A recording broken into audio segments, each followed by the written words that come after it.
To be successful, the first thing to do is to fall in love with your work. Am I right? Oh, by the way, before we continue, I will introduce my friend here, my partner, Gemma from Davao City, and of course, it's me, Beth from Sagada Mountain Province, and we are the Bisigo team, pinaghalong Bisaya at Igorot. O, diba? Ganyan ang mag-introduce sa aming sarili.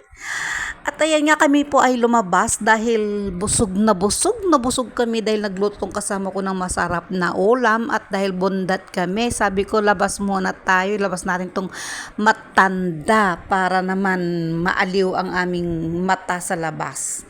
O, diba? So, ayan na, nagsalita nga kaming dalawa na magtulak para makakuha ko ng video.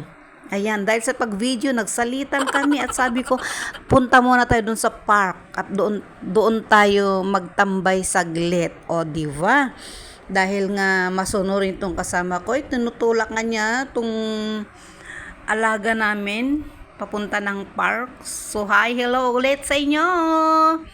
So, ayan na nga. Diba? You deserve to have a job that fulfills you. Diba, mga kapatid? Kaya that is why we are here to unwinding ourselves. Dahil sa sobrang stress, minsan nakaka-stress din sa trabaho, lalo na sa ganitong klase ng trabaho, mag-aalaga ng mga matatanda. So, ang gawin lang natin para hindi mo masyadong ituring mo silang pamilya, ituring mong tatay. So, sabi nga niya, uwi na tayo.